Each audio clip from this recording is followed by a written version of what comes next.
Hello, this is Professor G. Purpose of this video is to give you an overview of the week 7 and 8 assignments. You are to submit 7 and 8 case studies, so the week 7 and 8 case study as a single document when you submit, just so make that clear. It's not two separate submissions. You do the assignment for week 7 and 8, combine it into a single document and submit that via Blackboard. But let's jump into it.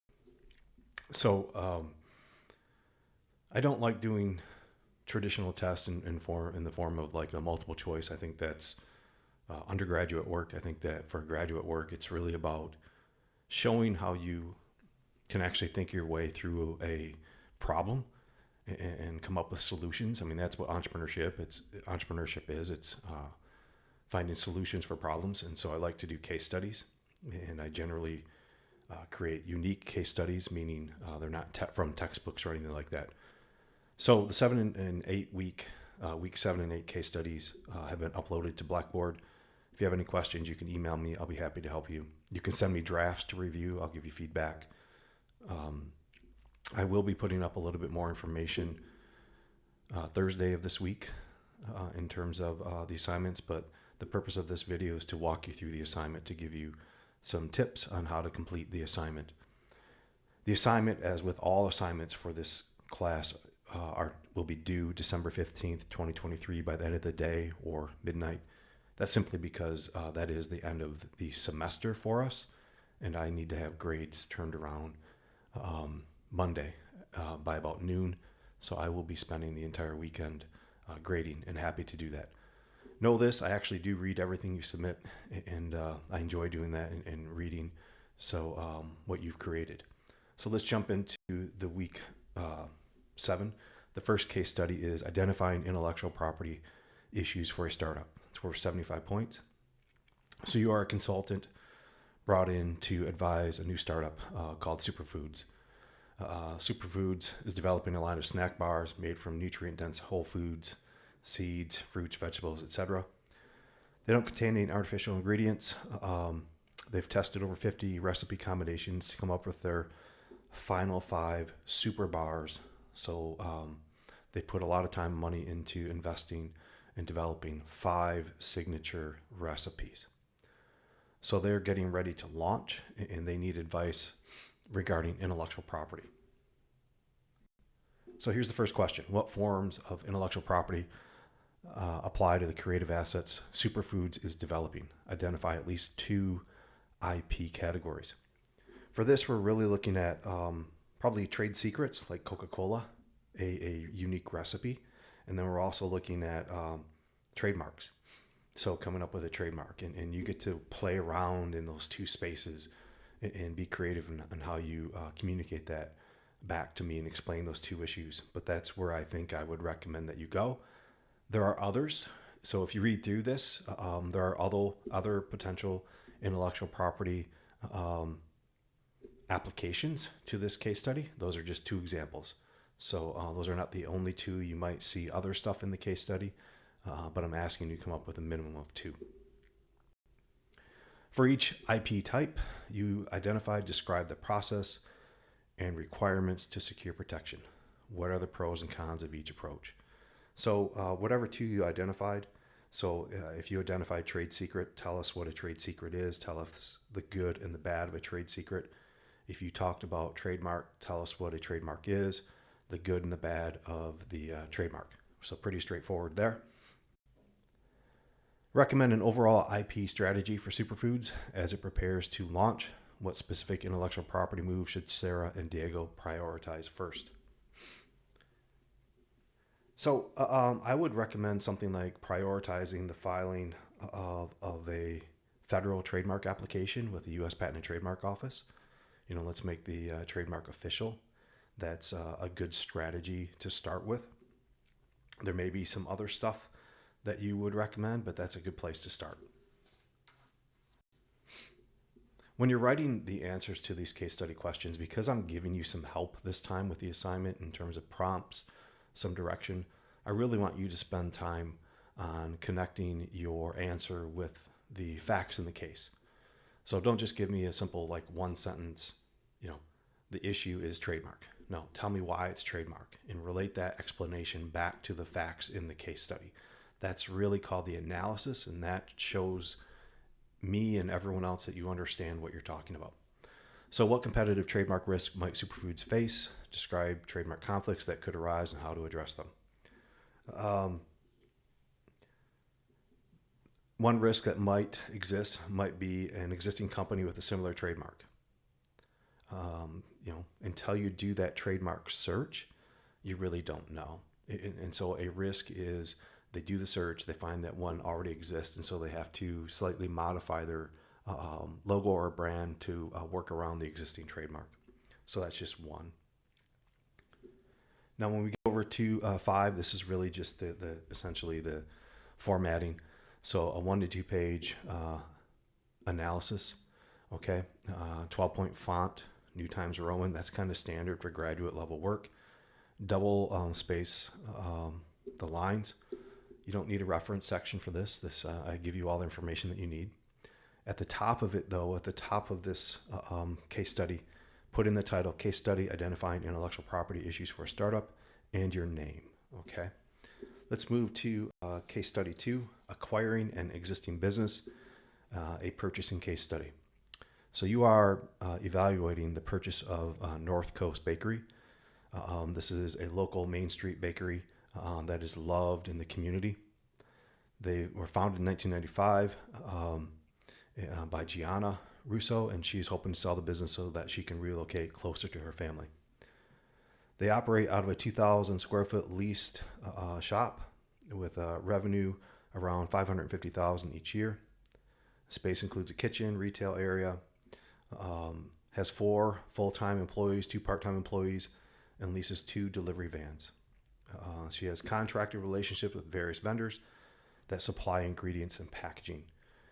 Gianna has provided limited financial documentation, but has verbalized openness to negotiation. So she's given some information, but she's indicated that she's willing to provide more. She prefers to sell directly to an individual rather than a corporate buyer. Her ideal buyer would maintain the bakery's quality and connection to the community. So you might be that buyer. You're looking at this deal as a prospective acquirer, acquiring this business and then continuing it possibly. So let's jump into that analysis just a little bit. What are the key operational, financial, legal, and risk-related issues that should be investigated before deciding to move forward with buying North Coast Bakery? Before I even get into that, I want to say that actually buying an existing business is a great way to launch into entrepreneurship. Everyone thinks they have to start their own business, but there are people in real life like Gianna who have been operating a business for 15, 20, 25 years. They don't really have an exit plan, but they're ready to retire or just move on to something else or slow down. And they're desperate to have somebody buy their business. So for those of you that are thinking about getting into entrepreneurship, don't think that you have to start from zero. It might be where you find somebody like Gianna who is legitimately looking for a buyer so they can transition to retirement. So due diligence, hold on just a second. The key issues to investigate. So question 1, the financial health and profitability of the business. So that's the first issue. You need to get full disclosure on financials from Gianna. And I think that's really a trust issue. So you need to develop a relationship with the seller because she wants the buyer to be a part of the community such that she has. And so I think there's a trust issue there where she wants to get to know you a little bit better, develop a relationship in terms of trust, and then hopefully open the books. So we just need to see, $550,000 revenue doesn't mean anything if operational costs are $650,000. If revenue's $550 and costs total, $400, that's pretty cool. That's $150,000 net profit. So that's what you need, more financial information. You need to know some information about the leases that she's engaged in. How long are they? Are they long-term, short-term leases? What is the condition of the equipment? Is it in good condition? Does it need to be replaced tomorrow? If so, then that, factors into the acquisition price. Do the 4 full-time employees receive any benefits? Because that's a cost that you'd have to factor into. And that's possibly some more. I've given you some tips and that's plenty to work off, but you are free to, look at some more issues as you read through the case study. Question number 2, what is the due diligence process and what specific information should be requested from Gianna to adequately evaluate this opportunity? Due diligence is basically doing your homework before you buy a business or start a business, actually.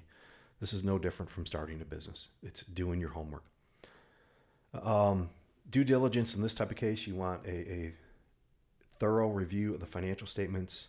You want to make sure she's current on her tax filings, because when you acquire a business, you acquire their tax liability. So let's say she is behind in payment of federal tax for the business, and you buy the business, and then you get hit with fines and penalties, and you say, but wait a second, this was under the prior owner. I'm a new owner of this business. This isn't my liability. Wrong. Tax liability comes with the business. So when you acquire a business, you acquire all of its debts and obligations, known and both unknown. So that's scary. You want to know if there's insurance on the business, any employment agreements, lease agreements, and specifically how much financial information do you want? You don't want last year's financial information, because you don't know if that's actually consistent with prior years. Was last year just a really good year? Was last year just a really bad year? You don't know. So in this case, I would ask for 3 years, the prior 3 years of financials, and you look at the average revenue over the past 3 years, average operational cost for the last 3 years. Question 3, what are the pros and cons of retaining existing employees versus bringing in new staff, legal considerations, etc.? The pros of retaining the staff: maintaining operational continuity and preserving community customer loyalty. So the 4 people, if they've been working there for a lengthy period of time, they have ties in the community, and you might want to keep them because they will help bolster, strengthen your presence in the community. So that bond within the community that has been developed over the years will remain strong. The cons, when you keep existing employees, is they might be entrenched, meaning they're resistant to change. So if you're coming in and you're thinking, I've got all these great ideas to change the business and to really grow it and make it more economically vibrant, are those in-house current employees going to be resistant in any way? So just an analysis of the good and the bad of keeping existing employees. 4, what kinds of professional advice and representation would be advisable if pursuing this opportunity? Who do you need help from? So this is a significant purchase. You at some point want to bring in attorneys to review contracts, obviously. If you are not familiar with reading financial statements, then you want to bring in an accountant to help give you some insight as to what the financial statements mean and how accurate they are. You want to get a commercial real estate, a broker and appraiser in to tell you that the property is worth X dollars. You might need somebody to give you some advice in the area of human resources if there are some contractual issues or benefits, et cetera, with the employees. And then you just look at overall finance, the financial risk analysis for this business. So the more people you have on your team, the better. For the written part, same as question 1, 1 to 2 pages, 12-point font, double spacing, no references required. Just do your own work. So no using other students. All this content needs to be original to you. So I want you to do the work. Again, on the top of the page, case study, acquiring an existing business, a purchasing case study, and your name. If you have any questions, let me know. I've tried to give you as much information as I can. I think I've given you some good direction on what I'm looking for. I just really want you to blend the facts of the case into your analysis. Please reach out to me if you have any questions. Thank you.